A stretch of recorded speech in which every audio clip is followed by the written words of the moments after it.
Sur les réseaux sociaux, des commissariats ont posté un communiqué. Arrêtez de nous appeler pour dénoncer votre voisin qui sort 2 fois par jour pour faire son jogging. Ensuite, il y a eu les lettres anonymes scotchées dans l'entrée de l'immeuble pour demander aux locataires personnels soignants de déménager.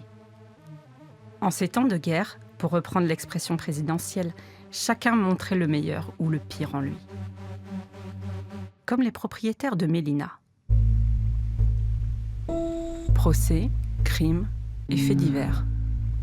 Fenêtre sur cour, les chroniques judiciaires d'Élise Costa.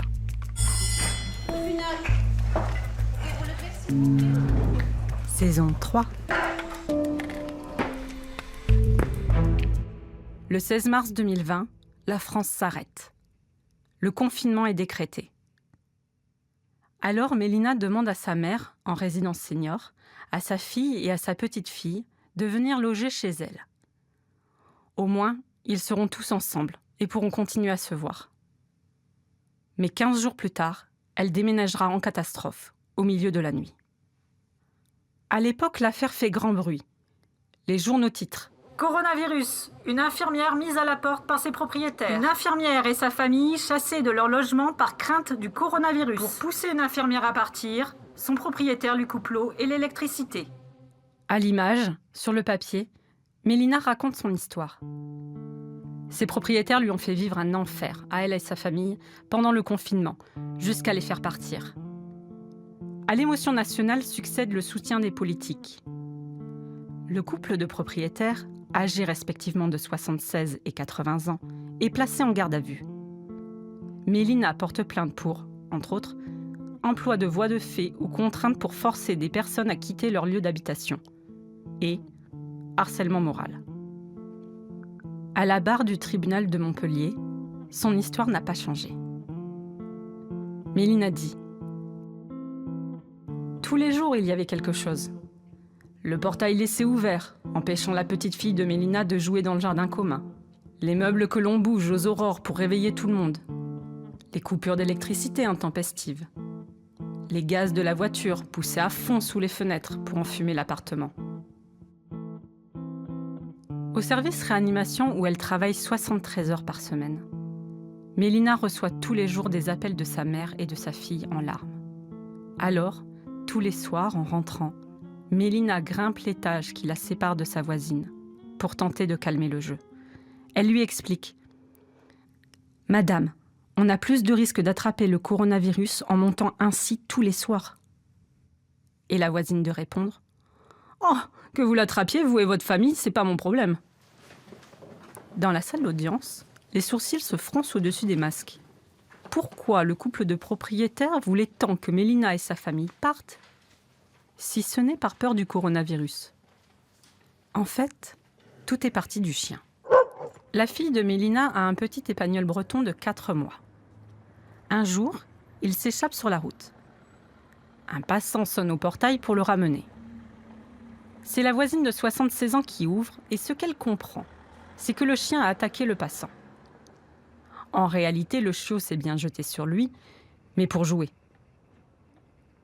La voisine sonne chez Mélina, sa fille ne répond pas. Elle dort. Il est 11h du matin et ça l'agace déjà.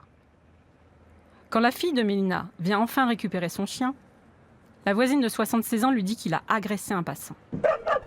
Il y a une dispute. Ensuite, vous savez ce que c'est dans les histoires de voisinage. Les choses montent vite. À la barre, la voisine de 76 ans explique. Le bail est signé pour 2 personnes, pas pour toute une famille. Il y avait trop de monde dans cet appartement. Aux gendarmes, elle a d'ailleurs écrit une lettre. Je ferai appel à un huissier si ces gens-là ne dégagent pas. Elle leur parle de squatteurs. À l'audience, Mélina répète ce qu'elle a dit à sa voisine. Qu'elle payait un loyer, que ce n'était que temporaire, que ce n'était pas n'importe qui, il s'agissait de sa famille tout de même. Après un silence, le président du tribunal dit « Dans ce que vous me dites, je ne comprends pas que votre profession soit en lien direct avec leur volonté de vous faire quitter le logement. » Mélina confirme. Au départ, c'était dirigé contre ma mère et ma fille. C'était pour un problème de nombre de personnes, c'est vrai.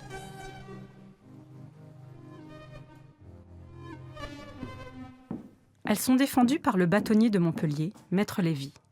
Le bâtonnier est un avocat expérimenté, élu par ses pairs, et qui est chargé de les représenter. Maître Legros, l'avocat du couple de propriétaires, est spécialisé en droit immobilier. Le tribunal correctionnel, il le pratique peu.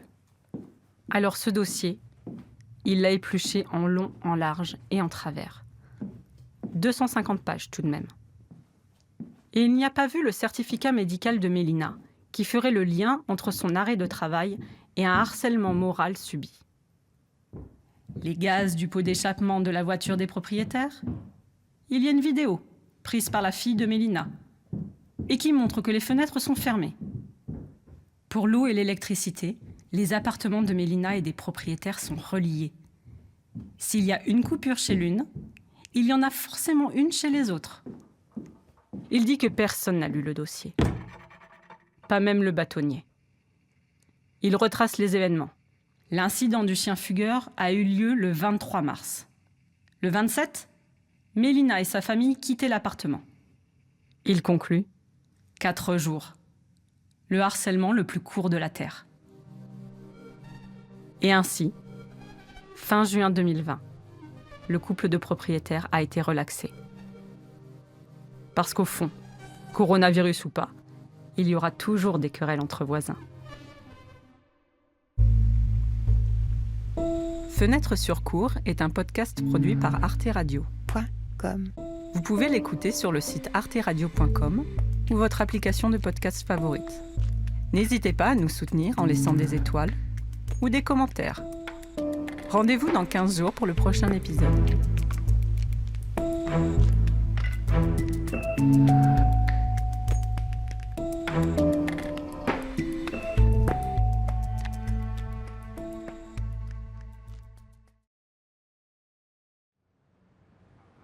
Ça nous est tous déjà arrivé, assister à une violente scène de dispute dans la rue. Voir un couple crier dans une voiture, sous la lumière blafarde du plafonnier, la nuit. Entendre des bruits étranges dans l'appartement du dessus. Nous avons pressé le pas pour passer vite notre chemin, où nous avons tendu l'oreille, inquiets. Nous avons senti que quelque chose n'allait pas. Et puis, les cris et les bruits bizarres ont cessé. Mais que se passait-il réellement ? Procès, crimes et faits divers. Fenêtre sur cour, les chroniques judiciaires d'Élise Costa.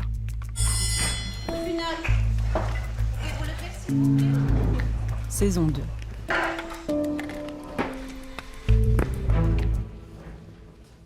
Dans l'épisode précédent de Fenêtre sur cour, je vous ai raconté l'histoire de Sophie Massala, 55 ans, qui a tué sa collègue Marilyn Planche, 54 ans, avant de découper son corps et de disperser ses membres dans le canal du Midi. Lors du procès, un témoin appréhendait terriblement son passage à la barre. Il était ingénieur pour Airbus. Il habitait le même immeuble que la victime, au même étage. Marilyn habitait dans l'appartement 105. Lui habitait au 102. Le jour de la mort de Marilyn, à l'heure du déjeuner, l'ingénieur rentrait chez lui pour chercher des papiers et manger un bout de fromage. Au moment de mettre la clé dans la serrure de sa porte, il a entendu Marilyn appeler à l'aide. Au secours, 2 fois.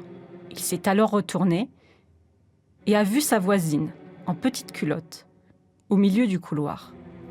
Il s'est approché et lui a demandé « Qu'est-ce qui se passe ?» Et là, d'un coup, Sophie Massala a surgi, derrière Marilyn. Elle a répondu fermement à l'ingénieur « Ne vous inquiétez pas, elle est en crise », avant de tirer Marilyn par les cheveux, en direction de l'appartement. À ce moment-là, Marilyn ne bougeait plus. Elle ne criait plus. L'ingénieur ne le savait pas, mais elle était probablement en état de sidération. À la barre, l'ingénieur dit « Elle ne disait plus rien, elle se laissait faire. » Il est le dernier à l'avoir vue en vie. L'avocat général se lève alors pour lui faire part de son sentiment. « Comment ça s'est passé pour vous après ? comment vous l'avez vécu ?» L'ingénieur répond sèchement. « Je n'ai aucun sentiment à partager là-dessus. » L'avocat général rappelle à la cour qu'il a déménagé peu de temps après. Qu'aurions-nous fait à sa place ? Le voisin de Marilyn Planche est loin d'être un cas isolé. Parfois, ils sont même plusieurs voisins à ne pas être intervenus. Récemment, j'ai suivi un procès pour actes de torture et barbarie. Ce sont des dossiers assez rares, assez complexes et surtout assez difficiles à entendre. Marie-Karine, la mère, et Anaïs, sa fille, sont accusées d'avoir frappé et humilié la petite amie d'Anaïs, Judith. C'est une histoire terrible, tant par sa durée, les sévices ont eu lieu durant 3 ans, que par le fait que tout le monde ou presque savait ce qu'il se passait. Les voisines de l'immeuble sont appelées à témoigner et se succèdent à la barre. L'une d'entre elles a refusé catégoriquement de témoigner dans un procès verbal. Le président lui demande pourquoi, et la vieille dame de répondre « Parce que j'ai peur !» Alors le président insiste « Mais on ne vous reproche rien !» Et la vieille dame de soupirer « Je sais !» Dès son entrée face à la cour, une autre voisine annonce même, à propos des accusés « Ah, je ne sais pas qui sont ces femmes. Je ne les connais pas. » Pourtant, les voisines ont vu Judith, la victime, avec le bras en écharpe, les yeux au beurre noir, les brûlures de cigarettes sur sa peau. L'une d'entre elles la voyait quelquefois dormir sur le pas de sa porte, lui quémandant à manger. Face à la cour, cette voisine raconte « Je lui donnais à manger, à boire, à fumer. Sa copine s'acharnait sur elle sans aucune raison. » Mais personne n'a appelé les secours. Ni une assistante sociale, et encore moins la police. Le président de la cour demande à l'une des voisines, à la fin de sa déposition, « Bien, souhaitez-vous ajouter quelque chose ?»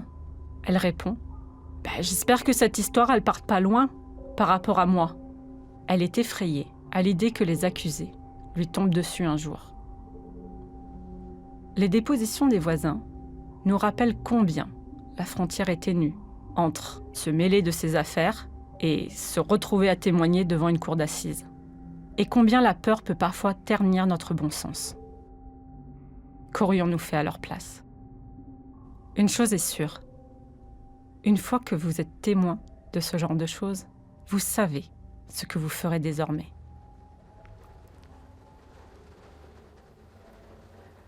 Je me souviendrai toujours de ma rencontre, en plein hiver, avec cet homme qui n'était pas intervenu. Le meurtre de sa voisine du dessus avait eu lieu 1 an auparavant. Il avait entendu des bruits. Il ne se doutait pas que sa voisine était en danger de mort. Et en même temps, qui le pourrait ? On n'a pas toujours conscience de la proximité du crime. Alors il n'était pas monté. Il n'avait prévenu personne. Mais depuis, m'avait-il dit, il était en état de vigilance permanente. Il vivait dans cette culpabilité. Ce n'était pas lui, le coupable. Mais j'ai vu, dans son regard, qu'il était désormais à la recherche de cet instant où il pourrait enfin se racheter.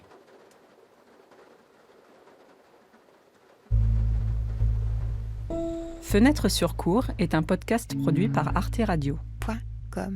Vous pouvez l'écouter sur le site arteradio.com ou votre application de podcast favorite. N'hésitez pas à nous soutenir en laissant des étoiles ou des commentaires. Rendez-vous dans 15 jours pour le prochain épisode.